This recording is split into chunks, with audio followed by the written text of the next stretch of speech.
Hello, this is Janet Miranda, Executive Director of Priest for Life, joined here by pro-life leader Frank Pavone. Welcome to the program. Great to be on the set again. Well, of course, we're going to show everyone right now a clip of Vice President Kamala Harris. And brothers and sisters, stick with us, because after we show you this clip, we're going to show you why. I'm sorry, Kamala, liar, liar, liar. And we're going to show you the truth and unpack it for you so you too can have this conversation with the people you know. We can't let her get away with this tour promoting abortion. Isn't it unbelievable? This is the best. Well, you know why they have a tour promoting abortion? Very simple.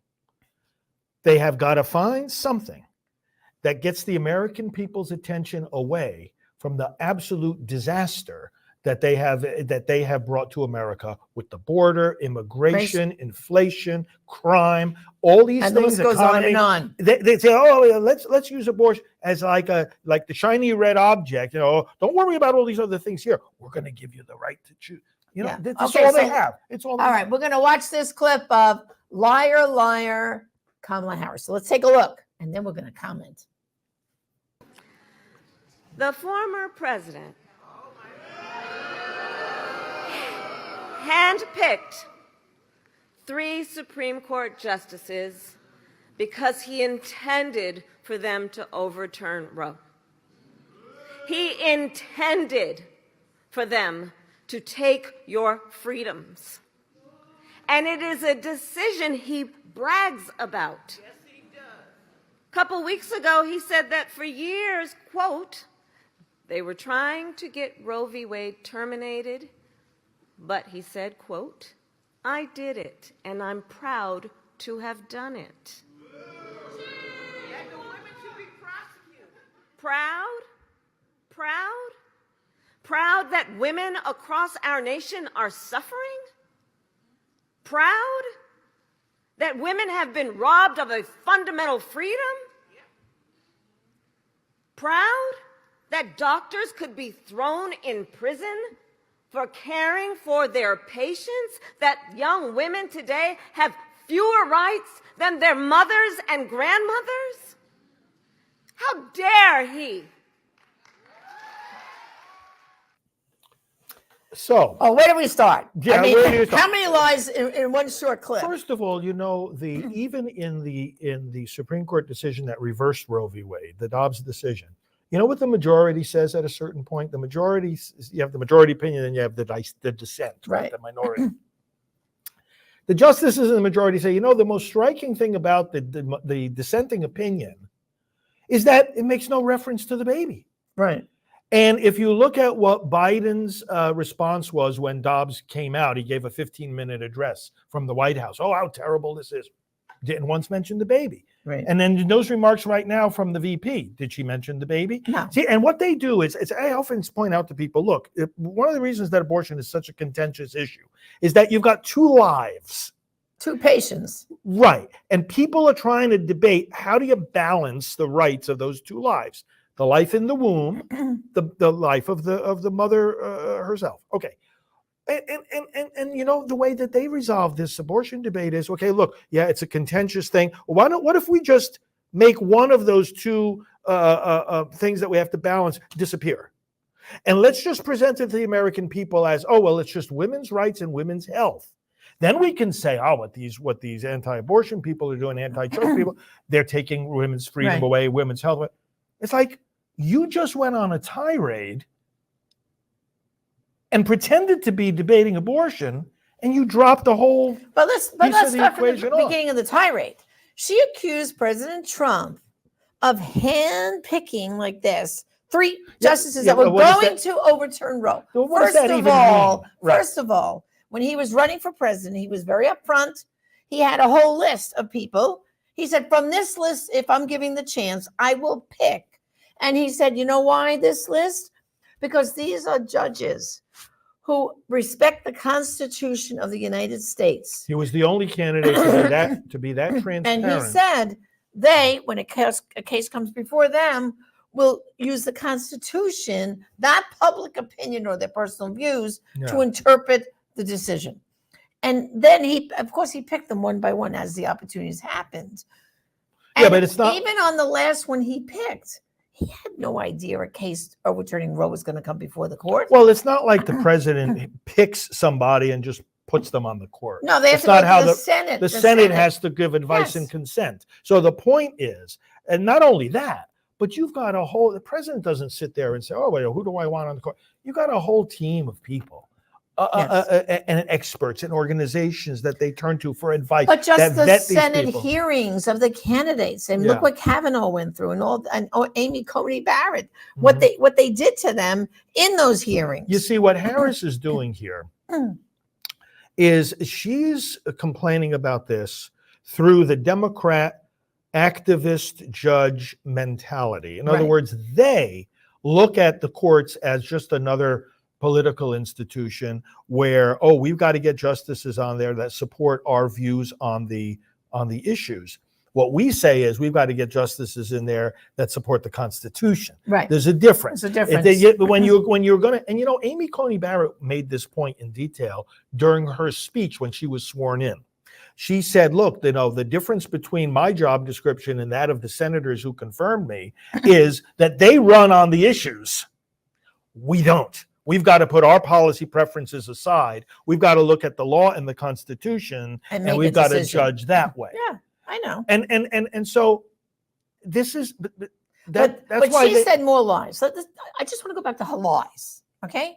Because then she said that doctors will be jailed for caring for their patients. First of all, no such animal, okay? Because first of all, the laughable thing about a woman and her doctor making a decision for an abortion, we know by the testimonies of women who've had abortions, the first time they met the doctor they was on the table for procedure. So there was no discussion with their doctor ahead of time. It's not their doctor, yeah. But no doctor will be put in jail for performing an abortion, even in, and she makes it sound like in abortion-free states, like say Alabama, right?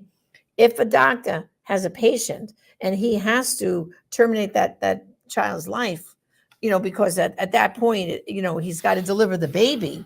You don't abort the baby, you deliver the baby, do everything to resuscitate, and then you care for the mother. So he's not going to go to jail for doing that. And they also try to make it sound like, oh, if a doctor treats a woman for a tubal pregnancy or miscarriage, oh, in an abortion-free state, they're going to get prosecuted. No such thing. They never said they can't provide that kind of care for women. So there's a lot of lies going on around this. Well, and what we want to prevent doctors from doing is not caring for their patients. Notice, once again, the baby drops out of the equation. Right. It's two patients. What do you mean caring for her patient? That's not what we would say that a doctor broke the law. It's for killing a baby. Right. It's like, can you just say those words? No, they can't. Medical textbooks. They can't. Medical textbooks on abortion. Well, So the only part of her whole lies do I agree with is when she said, "Oh, women are suffering." Now, in her mind, women are suffering. Mothers are suffering because they can't kill their babies. But in our experience, no.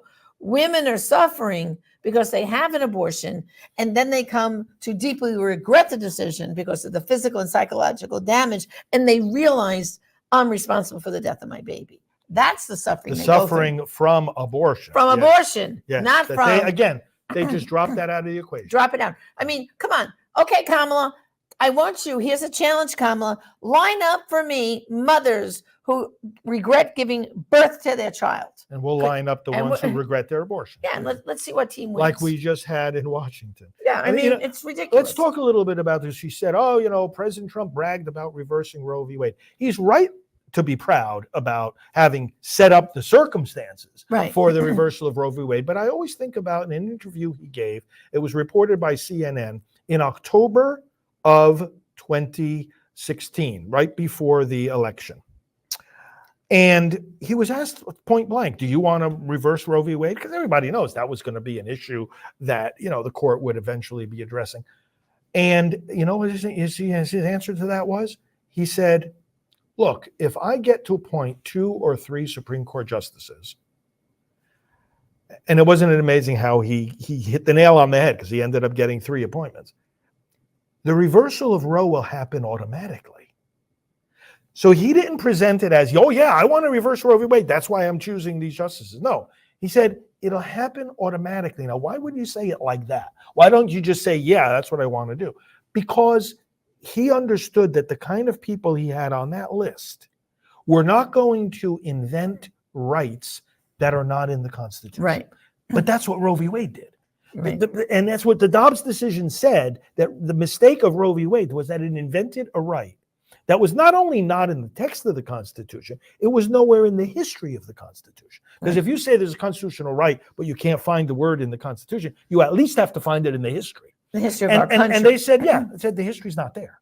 But something I always find funny is that even the justice that was in her camp, in Kamala's camp, that she praises, of course, who's now deceased. Ginsburg. Yeah. Justice Ruth Bader Ginsburg herself has said many times in different interviews that, well, as much as I want to see Roe stand, because I believe in women's rights to abortion, she said it was badly decided. Yeah. See, she pointed out, as a pro-abortion justice, she even felt it's only a matter of time till it falls. Well, she had an understanding, obviously, of constitutional reasoning. Right. And she felt the same way that a lot of other pro-abortion legal experts feel, that even though they agree with the conclusion of Roe that there should be legal abortion, they say the reasoning stinks. Right. I mean, it's an embarrassment, really, right, from a constitutional viewpoint and also from a medical viewpoint. We've had Dr. Thomas Hilgers on these programs talking about the fake science behind Roe v. Wade. Remember, he wrote a book about that. Right. The medical content of that decision is sloppy and inaccurate. And then the history is well, they made it up. What's in Roe? It was made up history. It's an embarrassing argument. No matter what you think of the conclusion, the way they tried to get there, and this is what Ginsburg was saying. Well, I have a little resource here. This is helpful. Yeah. This, brothers and sisters, is a great thing. It's called Roe v. Wade Overruled: Understanding the Dobbs Case and Our New Opportunity to Protect the Unborn. Now, listen, for the rest of this election cycle to November, Kamala Harris and her whole cohort and the squad are going to be out there champion abortion. You have to be able to reverse those conversations with the people you know. If you contact us, send me an email at orders@priestforlife.org. Again, orders@priestforlife.org. I will send this to you as a gift, absolutely free, so you can be educated on how to talk about the issue. Because isn't that our job? Well, and we've got to expose the lies. Well, let's answer another line that she used there. That President Trump should be ashamed of the fact that this reversal of Roe v. Wade is taking away your freedoms. Wait a second. No, it's not. It's actually expanding your freedoms, because what Roe v. Wade said. Notice that the subtitle here of our booklet is "Our New Opportunity to Protect the Unborn." Dobbs' decision doesn't protect the unborn. It doesn't say abortion is illegal, the unborn must be protected. It doesn't say that. No. What it says turns it back to the people and their elected representatives, both federal and the states. So it's Congress and the states. That both increases our freedom. Right. Because under Roe, if as in many places did happen, if the people and their elected representatives, whether we're talking about the state or the federal Congress, wanted to protect the unborn, and many do, and they passed many laws to do that, the court would strike down the laws.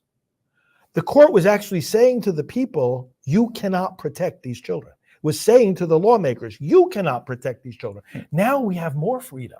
Because if we want to protect them, we can. And handed it back to the legislative body. Yes. Both federally and state. Right. And say, here, you the people decide. You the people decide. Now, she also makes it sound like you can't get an abortion in America. Brothers and sisters, goodness. You can, they're still killing babies up till 9 months of pregnancy. Should we start naming some of the states? Well, how about her home state of California, New York, Illinois, New Jersey, Vermont, Michigan. I mean, and the list keeps growing. On the pro-life side, though, we have 14 states. We've got 14 states that protect the babies. But even they, like you said before, they have certain exceptions for medical emergencies. Exactly. But then you have places like we are here right now in Florida that have been expanding the protections for the unborn. And of course, now with some of these ballot initiatives, they're trying to take away those rights. Brothers and sisters, we are at a crossroads in our nation. Okay, it's almost like where we were with slavery, where half of the states wanted slavery and half did not. About half of our states love abortion, half do not. But when you ask the average American, all right, First of all, most Americans think abortion only occurs in the first trimester. Most Americans. They are totally against second and third trimester abortions if you look at the surveys. And, Kamala's making it sound like, oh, poor women, you can't get an abortion. Oh, my goodness, Kamala, hush your mouth. Not only can women get a surgical abortion, but with the chemical abortion, it's rampant all over our country. Women are unfortunately getting chemical abortions, and now they become the abortionists in their home, and they see their baby in the toilet, and it's horrible. And we have testimonies coming through every day at our website, and people seeking healing through Rachel's Vineyard. So you know what, Kamala? Yeah, women are suffering, but they're suffering from abortion, not from not having an abortion. Yeah. Show, like I said, I dare you, Kamala, produce some women that regret having their baby. You're not going to find them, honey. So anyway, I just thought we just had to expose this and get our people, I always say you got to get as mad as she sounded, but only on the pro-life side. Yes, he should be proud. We are proud that we got rid of a decision that was the worst decision of the Supreme Court ever. In the category of Dred Scott, with slavery, but worse than that. Because it unleashed, would you not be proud if you ended a decision that has taken 65 million lives? But of course, in the world of Kamala Harris, those babies are just, you got a blind spot. You got a blind spot. She doesn't mention Never mind, 65 million of them. Right. Oh, that doesn't matter. That doesn't matter. Right. It's really annoying. So it's good that we let people see that. And also, too, she's all for women's rights. How come you're not protecting the unborn baby girls? You see, it's not true that they have less rights today than their mothers and grandmothers. They don't have the right to life. If under Roe, they didn't have the right to life. No. Now, at least the door is open. In some states, they have the right to life. And those are women. Those are women. Those are females. So, brothers and sisters, just to remind you, send me an email at orders@priestforlife.org. We'll send you this great booklet, and you have got to be informed to get involved. And please, do not be silent. So thanks for joining me. All right. Very good. Once again, great discussion. And remember, brothers and sisters, it's up to you, because there's some abortions only you're going to be able to stop. And therefore, some lives only you can save. Join us again next time. Thank you. God bless.